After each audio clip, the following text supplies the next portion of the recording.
Hello guys, bersama saya lagi dalam Alright Nopo Channel. Berlaku di dalam Dewan Rakyat sebentar tadi, sahabat-sahabat semua. Kita boleh lihat bagaimana sikap biadab ya daripada MP Arau, ahli Parlimen PAS ini yang sengaja ya bertekak dengan timbalan Speaker Dewan Rakyat. Akhirnya dia sendiri yang kena cuci kepala kerana berdiri tanpa memberikan rujukan ya di dalam undang-undang atau apapun ya di dalam parlimen ini. Jadi menarik sahabat semua untuk kita tonton apa yang berlaku sebenarnya. Bagaimana kebiadaban daripada MP Arau ini. Dan dengan itu sebelum saya untuk kita menonton video ini, jangan lupa juga untuk terus support Alright Nopo Channel dengan cara tekan butang subscribe, like dan share. Mari kita ikuti video.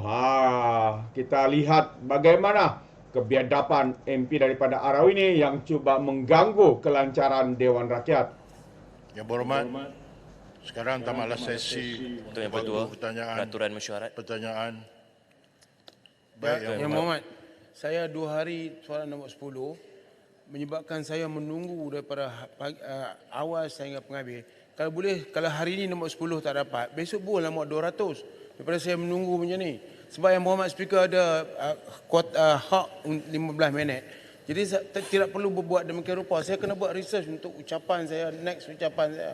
Jadi Yang Berhormat membuat saya menunggu begini sangat tidak manis ya. Yang Berhormat, jadi nombor 10 tukar, saya tak payah masuk langsung. Buat nombor 200, senang. Terima kasih. Yang Berhormat Arau, saya pun nak tanya juga bahawa peraturan berapa yang Berhormat persoalkan ni? Saya bertanya soalan ini tentang hak speaker. Speaker diberi kuasa 15 minit. Jadi tak bolehkah Yang Berhormat setelah 2 hari berturut-turut nombor 10, bagilah, kalau tidak jangan masuk nombor 10, buat nombor 200. Saya tak payah menunggu begini. Tak manis. Terima kasih. Tapi tak apa Yang Berhormat, lupakan. Dah jalan. Okay, terima kasih. Baik Yang Berhormat, kita Datuk Yang Pertua, majlis ambil maklum. Datuk Yang Pertua, peraturan mesyuarat. Saya ingin bangkitkan peraturan mesyuarat. Sungai Petani. Ya, peraturan mesyuarat 18.1, siapa-siapa ahli selain menteri bolehlah berdiri di tempatnya dan meminta kebenaran hendak merundingkan perkara tertentu berkenaan kepentingan orang ramai yang berkehendak disegerakan dengan membaca teks usul yang diluluskan oleh Tuan Yang di-Pertua. Tuan Yang Pertua, izinkan saya telah membawa satu usul. Yang Berhormat Sungai Petani, ambil maklum, saya telah dimaklumkan oleh Setiausaha Majlis Dewan Rakyat. Usul Yang Berhormat Sungai Petani telah diambil maklum dan benda itu dalam pertimbangan Speaker Dewan. Terima kasih. Izinkan saya baca usul. Tidak, Tuan. Tidak dibenarkan selain keputusan dibuat oleh Speaker nanti. Jika Speaker meluluskan perkara 18.1 yang dipohon oleh Yang Berhormat Sungai Petani, baru dibenarkan. Baik. Ya? Sementara itu kita nanti keputusan yang di-Pertua Dewan Rakyat.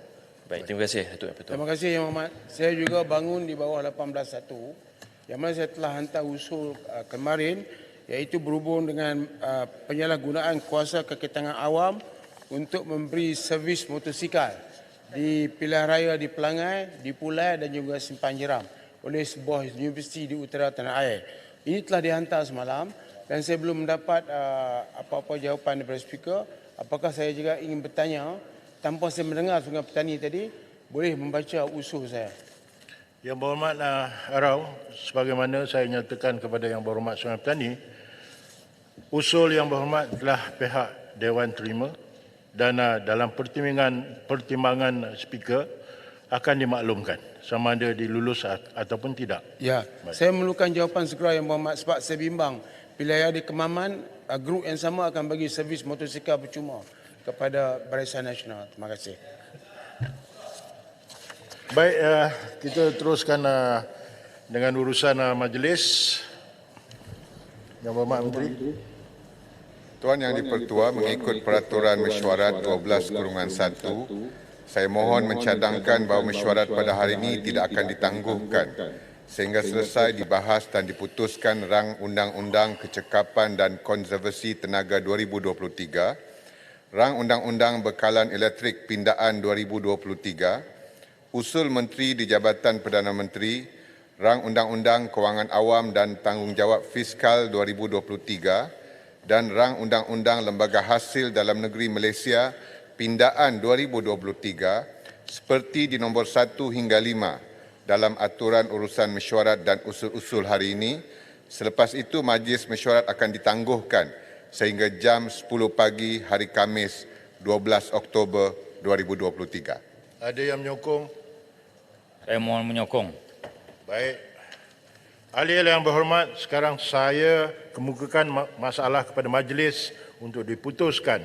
Masalahnya ialah usul seperti dikemukakan tadi hendaklah disetujukan.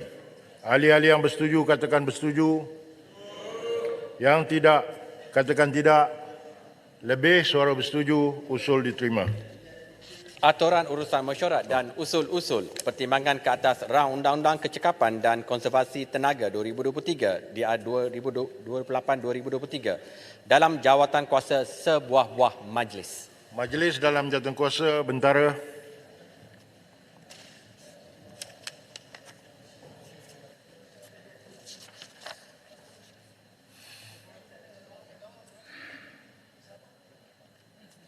Fasal-fasal 1 hingga 71. Baik, jika ada yang hendak berbahas, saya hanya membenarkan satu di pihak kerajaan, satu di pihak belah kiri. Saya persilakan. Dato' Sri. Saya rasa Adakah yang berhormat nak berbahas dalam jawatan kuasa? Datuk Yang di-Pertua, ini perkara jawatan kuasa. So we have to examine every section. Jadi tak bolehlah ditetapkan satu daripada pihak kerajaan atau dari pihak pembangkang. We are to we call secara terperinci membaca setiap fasa. Jadi haruslah diberikan kebebasan. Biasanya tak ada orang yang dapat pindaan. Tapi apa-apa cadangan haruslah kita perincikan setiap perenggan yang semasa jawatan kuasa. Harap boleh dibenarkan lebih ramai untuk membahas kalau perlu. Yang berhormat beruas sebentar. Yang berhormat tekan. Puchong. Tak keluar lagi. Yang berhormat Puchong. Ya, boleh. Terima kasih Dato' Sri Speaker kerana izinkan Puchong untuk mengambil bahagian dalam Yang perbahasan. berhormat, nanti dulu. Saya belum putuskan. Okey. Baik, mengambil kira apa yang telah dinyatakan tadi dalam peringkat jawatan kuasa, saya mulanya berhajat untuk memberi satu kanan dan satu kiri. Tapi mempertimbangkan apa yang beruas telah nyatakan tadi, saya bagi 3 kanan, 3 kiri, 3 minit. Baik, boleh kita mulakan. Saya persilakan Yang Berhormat tekan. Saya persilakan di sebelah kanan. Tak keluar. Yang Berhormat Puchong, 3 minutes. Terima kasih Tuan Speaker. Puchong hanya ada beberapa soalan berkenaan dengan akta ini mengikut fasa. Pertama sekali adalah mengikut bahagian 1 Seksyen 1.2. Puchong ingin tahu bilakah akta ini akan dikuatkuasakan kerana Menteri boleh menetapkan tarikh yang berlainan untuk dikuatkuasakan. Yang kedua, dalam ucapan Menteri semalam sebanyak 2,000 pemasangan iaitu 1,500 industri dan 500 komersial dan 4,000 bangunan akan terlibat mengikut Seksyen 3. Puchong ingin tanya sama ada pengurus tenaga dan juru audit tenaga yang mencukupi mengikut bahagian 6 akta ini yang didaftar adalah mencukupi supaya mereka yang terlibat mengikut Seksyen 3 boleh mematuhi Seksyen 6 ke 14 apabila akta ini dikuatkuasakan.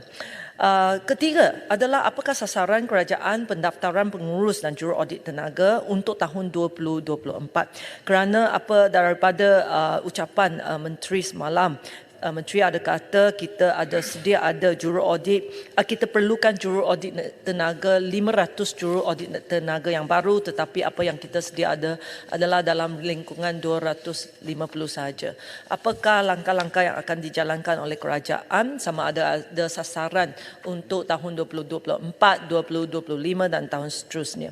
Puchong juga ingin tahu berapakah jumlah bangunan kerajaan yang akan terlibat mengikut Seksyen 3 dan apakah implikasi kos kepada kerajaan. Seterusnya, jika kita tengok jadual ketiga untuk rang undang-undang ini, hanya bangunan pejabat yang diberpakai dalam akta ini. Adakah jenis bangunan yang lain yang akan ditambah ke jadual ketiga seperti hospital, lapangan terbang, shopping kompleks, kompleks awam dan sebagainya? Dan apakah timelinenya? Akhirnya adalah soalan berkenaan dengan bidang kuasa, Dato' Sri Speaker. Mengikut Seksyen 69 dan 70, Menteri ada kuasa untuk membuat peraturan-peraturan dan meminda jadual akta ini yang merangkumi tenaga elektrik dan tenaga terma. Baik, jika kita tengok Seksyen 2, tafsiran Menteri. Menteri adalah menteri yang bertanggungjawab dengan pembekalan elektrik. Pucuk ingin tahu sama ada pertindihan dari segi bidang kuasa dengan menteri ataupun akta lain telah pun diselesaikan oleh kementerian. Sebagai contoh, di bawah akta bekalan gas, tafsiran menteri ialah menteri yang bertanggungjawab bagi perkara yang berhubungan dengan petroleum. Tetapi sekarang dari segi kecekapan tenaga terma, sebab gas juga dilibatkan dalam tenaga terma. Tenaga terma yang gas adalah menteri yang bertanggungjawab petroleum. Sekarang kecekapan tenaga terma adalah di bawah bidang kuasa kementerian menteri yang bertanggungjawab elektrik. So kalau boleh kita dapatkan penjelasan daripada kementerian bagaimana kita membuat demarcation dari segi tanggungjawab dan bidang kuasa. Itu sahaja. Sahabat terbaik, sahabat semua. Sebentar tadi, seperti yang saya katakan, inilah kebiadaban, inilah kurang ajarnya ya MP PAS daripada MP Arawi ini yang bangun tanpa memberikan peraturan dewan dan sebagainya. Lepas tu bercakap, dan yang paling teruk di sini adalah cuba ya bertekak dengan timbalan speaker.